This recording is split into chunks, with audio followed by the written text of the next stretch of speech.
காய் ஆமாம் இல்லைன்னா சர்பத்தில் கலந்து குடிக்கலாம். லாஸ்ட்டில் வாங்கியிருக்காங்களா அங்கே நம்ம. ஹாய் ஃப்ரெண்ட்ஸ், அனைவருக்கும் வணக்கம். எல்லோரும் எப்படி இருக்கீங்க? நல்லா இருக்கீங்களா? இன்றைக்கி என்ன வீடியோ அப்படின்னா, இன்றைக்கி காலையிலேருந்து சாயந்தரம் வரைக்குமே இந்த கொல்லை பக்கத்தை தான் நோண்டிட்டு கிடந்தோம். நான் எதுவும் பண்ணலை, ஆள் வச்சு தான் பண்ணோம். உங்களுக்கு இந்த பக்கம் பார்த்தாலே தெரியும், நல்லா போட்டு மண்ணெல்லாம் கிளறி விட்டு சக்கரை மண் மாதிரி வச்சுருக்கோம், நல்லா பொல பொல பொலன்னு. அது என்னென்னா, இந்த இடம் எந்த இடம்னா, நம்மளோட கூண்டு இருந்துச்சு இல்லையா, கோழிக்கூடு, கோழி கூண்டு க்ரீன் கலரில், அந்த கூண்டை தூக்கிட்டு போய் அதோ தெரியுது பாருங்க, அந்த இடத்துல வச்சிட்டோம். இருக்குது பாருங்க, கைவண்டி, அப்புறம் இந்த எல்லாமே என்னென்ன ரொட்டேட்டர் எல்லாத்தையும் தூக்கிட்டு போய் இங்கே வச்சிட்டோம். இங்கே பாருங்கள், இதெல்லாம் காலையிலேருந்து நல்ல வேலை. ஆள் இருந்தால் தான் இதெல்லாம் நகர்த்த முடியும். அதனால் டிராக்டர்லாம் வச்சு என்னென்னமோ இழுத்து கயிறு கட்டையும் போட்டு இழுத்து தள்ளி ஓரமாக ஒதுக்குப்புறமா வச்சாச்சு. பின்னாடி பலாமரம் மாட்டிக்கிச்சு, பலாக்கன்று மாட்டிக்கிச்சு. அதான் அது. ஆனால் நான் கிளம்பிடுச்சு, இதாக இருக்கு பாருங்க, கிளம்பிடுச்சு. இதுக்கப்புறம் ஒன்றும் பிரச்சனை கிடையாது, நிழலோட்டம் படுமே அப்படின்னு நினச்சேன். இந்த இடத்துல தான் கோழிக்கூடு இருந்துச்சா, அதாவது இதா பாருங்க, அதான் மெயின் கேட்டு. இதா இருக்கு பாருங்க, அங்கே இருக்கா, அதுதான் மெயின் கேட்டு. அதுக்கு நேர் எதிராக தான் இங்கே தான் அந்த ரொட்டேட்ரு, கைவண்டி, கூண்டு எல்லாமே கடந்துச்சு. இது வரைக்குமே நல்லா கொத்தி விட்டுட்டோம். இதில் என்ன பண்ண போகிறோன்னா, இந்த அரளி, இந்த பாருங்க, இந்த மஞ்சள் கலரில் பூ பூக்கும்ல, இது இருக்குது பாருங்கள், இது நம்ம வீட்டு வாசலில் இருக்குது, மஞ்சள் கலர் கொத்து கொத்தாக பூக்கும்ல, அந்த பூச்செடி இது. அதுக்கப்புறம் ஒரு 5 அரளிக்கன்று, என்ன கலர்னு தெரியல, பிங்க்கு ரெட்டு எல்லாம் கலந்துருக்குன்னு சொன்னாங்க. ஆனால் வச்சு பூத்தாதான் தெரியும். அது ஒரு 5 கன்று வாங்கியிருக்கோம். இது நந்தியாவட்டை, இந்த பிள்ளையாருக்கெலாம் வைப்பாங்களே, ஒத்த நந்தியாவட்டை, அது இது இவ்வளோ தான் வாங்கியிருக்கோம். இது இட்லி பூ, ரெட் கலரில் இருக்குல்ல, அந்த இட்லி பூ. இதை எல்லாமே 50 ரூபா அப்படின்னு சொல்லி பேசி பேரம் போட்டு வாங்கினோம். அதெல்லாம் நம்ம என்ட்ரன்ஸ் அங்கேருந்து பார்க்கும்போது இதுதான் பார்வையான இடமா இருக்கா, அதனால் இது ஃபுல்லாக அழகாக வச்சு விட்ருவோம். கொல்லைப்பக்கம் வந்தாலுமே அப்படியே ஒரு தோட்டம் பூங்காவனம் மாதிரி மாற்றுவோம் அப்படின்னு பிளான் பண்ணி கொஞ்சம் கொஞ்சமாக இப்போ தான் வாங்கி வைக்கிறோம். இந்த சாக்கு அடைச்சிருக்குல்ல, இதில் பாவக்காய் போட்டிருக்கோம். ஆனால் இன்னும் போட்டு 2 நாள் ஆகுது, ஆனால் இன்னும் முளைச்சப்படம் இல்லை. அதே மாதிரி அதில் புடலங்காய் சாணிப்பாலில் ஊற வச்சு ஏற்கனவே போட்டது கோழியும் மான் கோழியும் தின்னுட்டு போயிடுச்சு. அதனால் இப்போ ஒரு தடவை போட்டிருக்கோம், அது இன்னும் முளைச்சப்படம் இல்லை, 2 நாள் ஆகுது. இந்த இது போட்டு மூடியிருக்காங்கல்ல, இதில் நம்ம கத்திரிக்கன்று வச்சுருந்தோம் இல்லையா, அதில் ஒரு 1 கிலோ 1.5 கிலோ அளவுக்கு கத்திரிக்காவை அப்படியே முத்த விட்டுட்டோம். அது என்னென்னா, அதை பறித்து நல்லா மசித்து தண்ணியில் போட்டு அலசி காய வச்சு விதை எடுத்து அத்தை வச்சுருந்தாங்க. அதை தான் இப்போ இங்கே விதை போட்டிருக்காங்க. போட்டுமே ஒரு 2 நாள் ஆகுது. லைட்டாக தண்ணியை தெளித்து விட்டு அந்த இது கீத்து போட்டு மூடி வச்சுட்டாங்க. இதுலேருந்து நாங்கள் நாற்று பறித்து தான் இதுக்கப்புறம் கத்திரி செடியை உருவாக்கி அதுலேருந்து கத்திரிக்காய் பறிக்கணும். இங்கே பாருங்க, இதிலலாம் விதை வாங்கிட்டு வந்திருக்கோம். இந்த பாத்தி மாதிரி கட்டியிருக்காங்களே, இதிலலாம் இந்த முள்ளங்கி அதெல்லாம் வாங்கிட்டு வந்திருக்கோம். அதெல்லாம் இனிமேல் தான் போடணும். அங்கே இருக்கிறதுலலாம் நம்ம பழைய விதை இருந்துச்சா, அதையே போட்டிருக்கோம். இங்கே இருக்குது பாருங்கள், இதெல்லாம் தான் நம்ம பழைய கத்திரி செடி. இதெல்லாம் நாங்கள் பிடுங்கி எறிஞ்சிடலான்னு தான் பார்த்தோம். ஆனால் வெட்டி விட்டாலுமே நல்லா காய் காய்ச்சி வரும், நீங்கள் வெட்டி விட்டு பாருங்கள் அப்படின்னு இந்த செடி வளர்க்க வச்சு விற்பாங்கள்ல, அவங்களே சொன்னாங்க. அதனால் இந்த மாதிரி வெட்டி விட்ருக்கோம். ஆனால் துளிர் அடிச்சிச்சு இல்லை, சுத்தமாக வெட்டி விட்டுட்டோம். இதெல்லாம் இப்போ துளிர் அடித்து பூவுமே வச்சுருக்குங்க, 4 பூ வச்சுருக்கு. சுத்தமாக மொட்டையாக வெட்டி விட்டாச்சு. இதெல்லாம் விதை போட்டிருக்காங்க. இது அந்த பாத்தி, இந்த பாத்தி, இதில் எல்லாத்துலேயுமே விதை போட்டிருக்காங்க.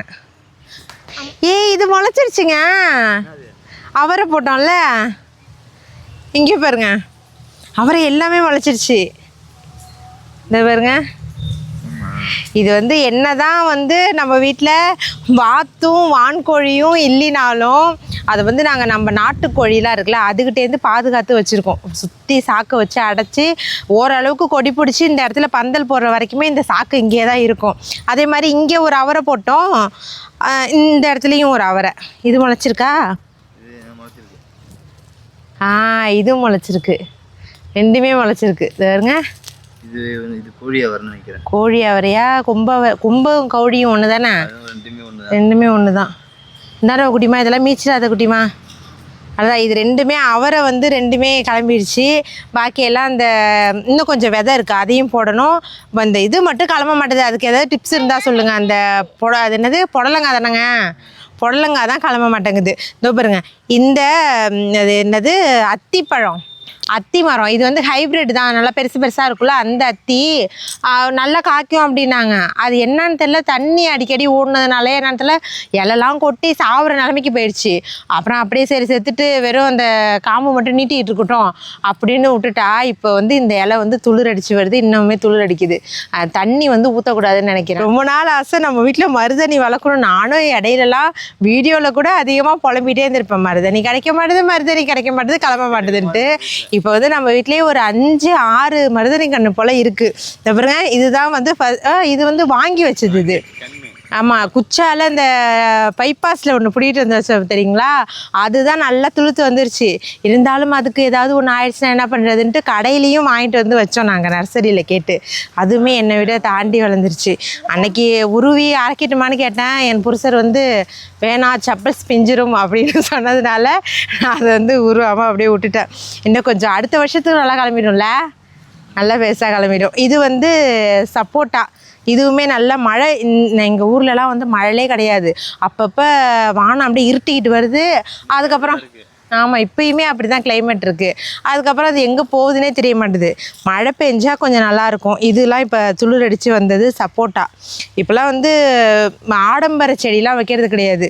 பிற்காலத்துக்கு நம்மளோட தலைமுறைக்கு அடுத்த தலைமுறைக்காக நாங்கள் வந்து இதெல்லாம் பயிர் பண்ணிக்கிட்டு இருக்கோம். என் பிள்ளைங்களோட பேரப்பிள்ளைகளோட பேரப்பிள்ளைகள் அப்படின்னு அவங்களுக்கு யூஸ் ஆகட்டும். என்ன கவியை பண்ணுற? இது வந்து இதுக்கு வந்து ஒரு மருந்து இல்லை, நான் அப்பப்போ பறிச்சுக்கிட்டு தான் இருக்கேன். இது இந்த மாதிரி பூச்சி வெட்டு மாதிரி இருக்குல்ல, இதுக்கு. அப்புறம் வந்து இந்த செம்பருத்தியில் வந்து வெள்ளை கலரு வெள்ளை பூச்சி இருக்கும்ல, அதுக்கு எல்லாத்துக்குமே வந்து 5 லிட்டர் தண்ணியில் ஒரு பேக்கெட் அளவுக்கு ஏதோ ஒரு மருந்து கொடுத்துருக்காங்க.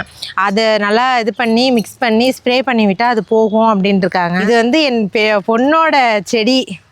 இது வந்து இதை வச்சது வந்து ஆமாம், இதை வச்சது வந்து அந்த கண்ணை தான் வந்து 3ஆக வச்சிருச்சு. அந்த கொய்யா கண்ணை வந்து 3 கன்று இருக்குது அதில். இது வந்து தனியாக வச்சதுனால உன்னை விட தாண்டிட்டு குட்டிமா. இதில் காய்க்கிற ஃபஸ்ட்டு காய் உனக்கு தான். எருமை கொய்யான்னு நினைக்கிறேங்க. இலை பெருசு பெருசாக இருக்குது.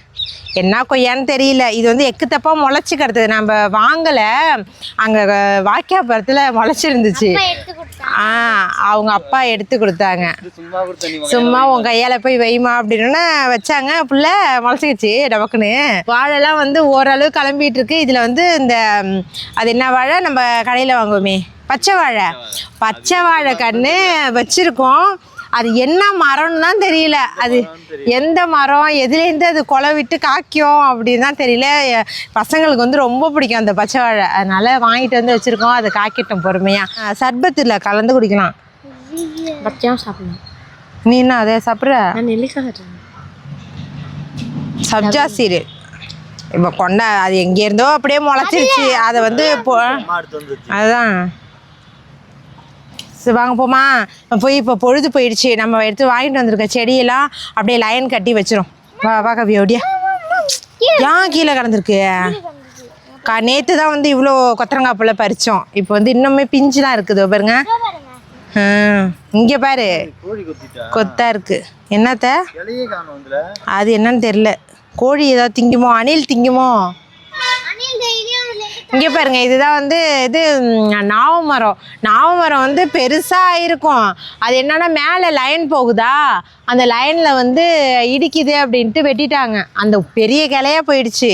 அதை வெட்டினதுனால இப்போ இந்த அளவுக்கு இருக்குது. இன்னும் ஒரு 3-4 வருஷத்தில் நம்ம வீட்டில் வந்து நாவப்பழம் காய்க்கும். அதனால் நாங்கள் பாதுகாப்பாக அதை வச்சு வளர்த்துக்கிட்டு இருக்கோம். காய் காக்கிற செடியா? மாங்கனில் நிழல் படுமோன்னு பார்த்தேன். ஆனால் விற்க வரும்போது என்ன சொல்கிறாங்கன்னா 2-3 வருஷத்தில் வந்து சின்ன கண்ணாக வளரும் போதே கொலையாக காய்க்கும், வேர்லேருந்து காய் பிடிக்கும். அது என்னன்னு தெரில. பொய் எப்படி தான் நீ புழுவினி? அதெல்லாம் பிஞ்சு வைக்கல, இது வைக்கல.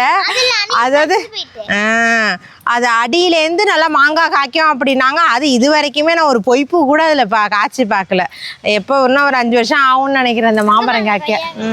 இதோ பாருங்க, இங்கேருந்து உங்களுக்கு தெரியும். இதுலேருந்து அது வரைக்குமே நம்ம கொத்தி விட்டு நல்லா மண்ணை பதப்படுத்தி வச்சுருக்கோம். இதில் என்ன பண்ண போகிறோன்னா, நம்ம நீட்டாக அப்படியே கொடி பிடிச்ச மாதிரி செடியை வச்சு விட்டுட்டு இப்படியே தான் நம்ம வெளில போனாலும் எங்கள் கேட்லாம் ஒரு காற்றடிச்சுன்னா அப்புறம் பேன் திறந்துக்கிட்டு வந்துடுது. அதனால் வந்து இந்த நீட்டுக்கு வந்து கம்பி வேலி இருக்குல்ல, அங்கே அந்த சைடு போட்டுக்கோங்களா, கம்பி வேலி கட்டமாக இருக்குமே, அந்த மாதிரி. அதுதான் அந்த மாதிரி கம்பி வேலியை ஃபுல்லாக வச்சு விட்டு கேட்டு மாதிரி ஓப்பன் பண்ணி வரா மாதிரி வச்சிரும் அப்படின்ட்டு ஒரு பிளானை போட்டிருக்கோம். அதுக்கு முன்கூட்டியே வந்து செடியை வச்சிரும்ட்டு இப்போ செடியை வச்சுக்கிட்டு இருக்கோம். நம்ம தோட்டம் வந்து தோட்டம் இல்லை, பூங்காவனம் ரெடி ஆகிட்டு இருக்கு. அப்படியே எட்ட வச்சிரு. அதான் நீட்டா. தோட்டத்தில் எப்படி இருக்கும் அதே மாதிரி வை. தோட்டம் அப்படிலாம் இல்லை, நம்ம வேலிக்கு அழகாக இருக்கணும் அந்த மாதிரி வச்சிரும். சரி, இப்போ இந்த இடத்துல ஒன்றுவா, அதில் ஏதாவது பட்டு ரோஸ் அந்த மாதிரி வச்சுக்கலாம். வேலி எங்கே, நம்ம இங்கே தானே வைப்போம். இந்த இடத்துல வருது வேலி. இதில் வரும். எதில் வருது? இந்த கொய்யா மரத்துக்கு நேராக வரும். அங்கே வருதா வேலி? வேனை ரிவேஸ் எடுக்க முடியுமான்னு பார்த்துக்கோங்க. இப்போ நம்ம எங்கே நான் முதல்ல சொல்லுவேன். இங்கேயா? இந்த இடத்துல போட்டா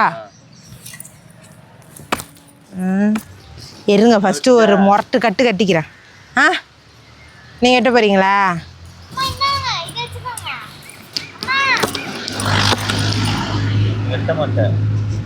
கல்லுன்ற மாதிரி இருக்குங்க. சரி வாங்க, நீங்கள் விட்டுங்க. என்ன குட்டிமா பண்ணுற? மழையில் டான்ஸ் ஆட போறியா? பிரித்து வைங்க எல்லாத்தையும். அப்படியே பொறுமையாக எடுத்து வெளில வை.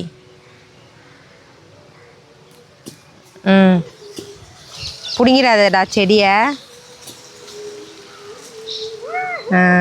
இது நல்லா இருக்காங்க இந்த மண். இது நல்லா சக்கரை மாதிரி இருக்கு. அது வந்து கட்டாந்தரை. கட்டு கையை கட்டு. அது நல்லா இருக்கு.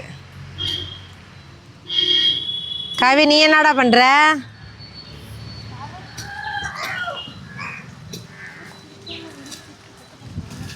இது நல்லா இருக்குல்ல? நான் உண்டவா? அம்மாடியோ அம்மா, கவியை கீழே பிடிக்காவியா? அப்படியே இங்கே வா. ஷோ ஆமாடி, நல்லா வெயிட்டாக இருக்குது. இது வந்து ஆட்டு எருவு இருக்குல்ல, அது நல்லா அப்படியே வச்சுட்டோம். காய போட்டு நல்லா ரோட்டில் போட்டு அடிச்சு வச்சாச்சு.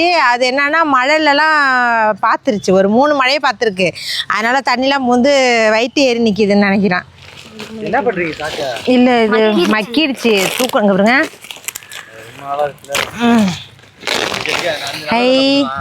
இல்லை ஏன் மண்ணு தானே, அப்படியே சாய் கவி, அப்படியே சாய்ச்சி விடு. அதுதான் அப்படியே அள்ளி கொட்டிக்கலாம். ஏதாவது கிளம்பிட்டு போகுது கவி, எட்டக போய்க்கோ. அவ்வளோதான். நல்லா ஆட்டு எருவு போதும்ல இது. அது நீங்கள் கட்டு வை. இது வரைக்கும் அப்படிதான் வைக்கணுமா? தூள் மண்ணா கொட்டுங்க. அதான் தூள் மண். நோண்டி போட்ட கட்டி மண் அட்டி போட்டுறாதீங்க. இல்லை அதை கட்டி போடாதீங்க. போடல. ரெண்டு வேலை அள்ளி போடு. வச்சு பாரு. போதும் குட்டி மயிறு. வை. கல் எடுத்துருங்க. கல் இல்லை, மண்ணு தான். போதுலங்க.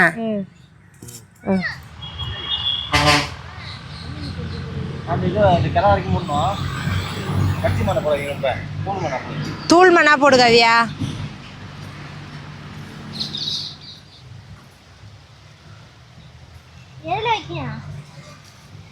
அது இந்த மண், இந்த தூள் மண், நீ கால வைக்கிற அந்த மண் உடச்சி விட்டு போடு. மயில் கத்துது, காதில் விழுதா. மண்ணு கொட்டியிருக்கா, முட்டை கருப்பாக தெரியுது பாருங்க. அந்த வீட்டுக்கு பக்கத்தில் ஒரு கூரை கொட்டா இருக்குது. அதுதான் நம்மளோட சமையலறை. ஏன்னா வந்து நம்ம வீட்டை இது வரைக்குமே அவுட் சைடு வந்து அந்த அளவுக்கு நான் காட்டினதே கிடையாது. இதுதான் அவுட் சைடு. அதுக்கு பக்கத்தில் வந்து சமையல் கொட்டா கொல்லை பக்கம் இருக்கா, அதுதான் வந்து நம்ம கொல்லை. அந்த வாழை மரம் அதெல்லாம் தெரியுதுல. அங்கேருந்து பார்த்தா இதுதான் ரோடு. ரோட்டில் நாங்கள் நிற்கிறோம். இந்த நிற்கிறாரு பாருங்க என் புருஷர். இங்கேருந்து பார்த்தா வந்து அந்த கொல்லை வந்து அழகாக நல்லா பூச்செடியாக தெரிஞ்சால் நல்லா இருக்கும்ன்ட்டு இப்போ ஏதோ வச்சுக்கிட்டு இருக்கோம், பார்ப்போம். உண்மையாக வந்து நம்ம வீட்டுக்கு அம்சமே இந்த புங்க மரம் தான். அது எப்படி வீட்டு வாசலில் இருக்குது பாருங்கள், அதுதான் எங்களுக்கு ரொம்ப பிடிக்கும். அது அவ்வளோதான், செடி வைக்கிற வீடியோ முடிஞ்சிருச்சு. வச்சோம், இன்னும் 2 செடி 3 செடி இருக்குது. அதை காலையில் அப்படியே வச்சிட வேண்டியதுதான். அதாவது வந்து மணி 8 போகுது. இதுக்கு மேலே வந்து எனக்கு வேலையும் கிடையாது, சமையல் வேலையும் கிடையாது. மதியத்துக்கு மீன் குழம்பு வச்சேன்னா அதை இட்லி ஊற்றிட்டு எல்லாருக்கும் வச்சு கொடுத்துருவேன். அவ்வளோதான், இதோட சாப்பிட்டுட்டு படுக்க வேண்டியதுதான். நம்மளோட தோட்டப்புறத்தை வந்து எப்படிலாம் சீரமைக்கலாம் அப்படின்ட்டு உங்களுக்கு ஏதாவது ஐடியா தெரிஞ்சால் சொல்லுங்கள். இந்தந்த செடி பார்க்கறதுக்கு அழகாக இருக்கும். ஏன்னா வந்து அந்த சைடு ஃபுல்லாகவுமே வாழை மரம் தான் வச்சுருக்கோம்.